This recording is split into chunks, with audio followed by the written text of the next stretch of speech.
AP ముఖ్యమంత్రి చంద్రబాబు భద్రతను పర్యవేక్షించే స్పెషల్ సెక్యూరిటీ గ్రూప్ ఎస్ఎస్జీలో ఇటీవల పలు మార్పులు జరిగాయి. సీఎం భద్రతా వలయంలో కొత్తగా కౌంటర్ యాక్షన్ బృందాలు వచ్చి చేరాయి. సీఎంకు మావోయిస్టుల నుంచి ముప్పు పొంచి ఉన్న నేపథ్యంలో ఈ మార్పులు చోటు చేసుకున్నాయి. ప్రస్తుతం ఎస్ఎస్జీ సిబ్బంది బ్లాక్ క్యాట్ కమాండోలకు అదనంగా ఈ కౌంటర్ యాక్షన్ బృందాలు ఇప్పుడు రక్షణలో ఉంటాయి. ముఖ్యమంత్రి రక్షణ విషయంలో రాజీ పడకుండా, భద్రతా కారణంగా ప్రజలకు ఇబ్బందులు తలెత్తకుండా కౌంటర్ యాక్షన్ బృందంలోని 6 కమాండోలు విధుల్లో ఉంటారు.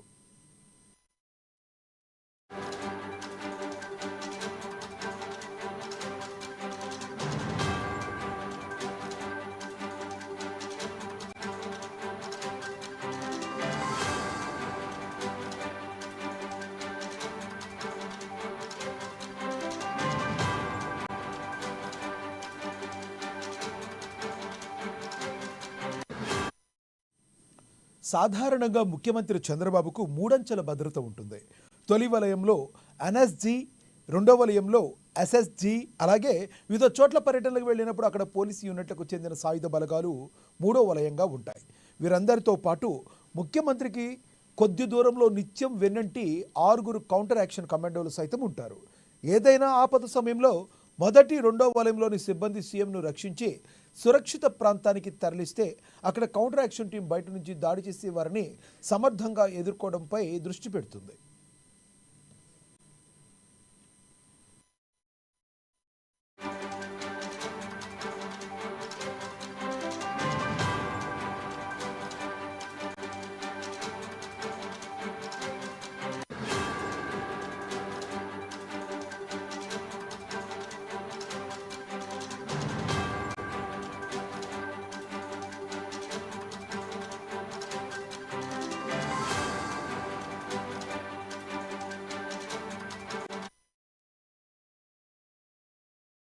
ముఖ్యమంత్రి చంద్రబాబు భద్రతను పర్యవేక్షించే స్పెషల్ సెక్యూరిటీ గ్రూప్ ఎస్ఎస్జీలో ఇటీవల పలు మార్పులు జరిగాయి.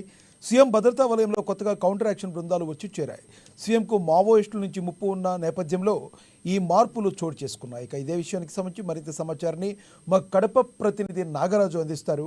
నాగరాజు, చెప్పండి, ముఖ్యంగా చంద్రబాబు యొక్క భద్రత విషయంలో ఎటువంటి అనుమానాలు ఏమైనా ఉన్నాయా?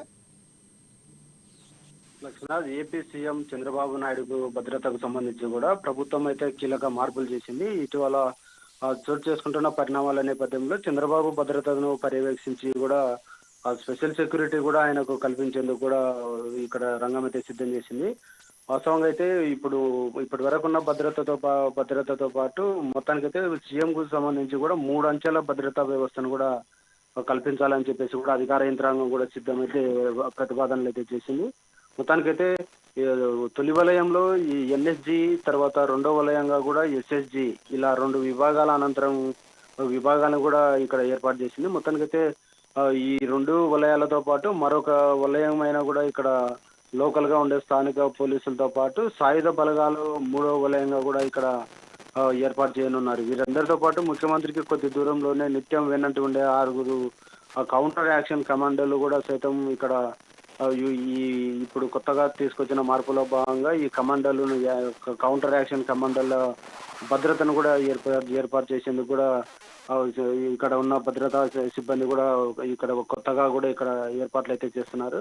అయితే ఇక్కడ ఇప్పుడు తీసుకొచ్చిన భద్రత ఏదైతే ఉందో కౌంటర్ యాక్షన్ టీము ఇక్కడ దేశ ప్రధాని భద్రతను కూడా నిత్యం పర్యవేక్షించే స్పెషల్ ప్రొటెక్షన్ గ్రూప్ ఎస్పీజీ 6 లో కూడా ఈ కౌంటర్ యాక్షన్ కమాండోలు రాడదెలిన పరిస్థితి ఉంది. అయితే ఇప్పుడు కొత్తగా గతంలో సాధారణంగా అందరి సీఎంలకు ఉన్నట్టుగానే చంద్రబాబు కూడా భద్రత కొనసాగిస్తుండగా 2004లో చంద్రబాబు నాయుడును 2004లో అలిపిరి వద్ద కూడా నక్సలైట్లు పేల్చిన బాంబ్ బ్లాస్ట్ సంఘటనతో కూడా ఆయనకు భద్రతకు సంబంధించి కూడా పెద్ద ఎత్తున మార్పులు తీసుకొచ్చిన పరిస్థితి. అప్పటి నుంచి ఆయన అధికారంలో ఉన్నా లేకపోయినా కూడా కొంత భద్రతను అయితే ఆయనకు కట్టుదిట్టమైన భద్రతనే ఏర్పాటు చేస్తూ వస్తున్న పరిస్థితి ఉంది.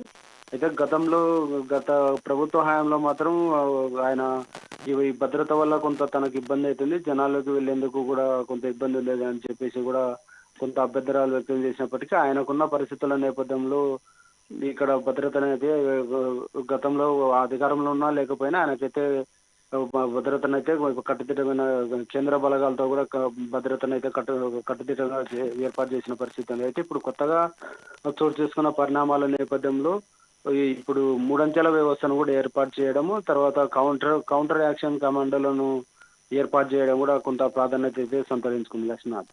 Thank you Nagaraju.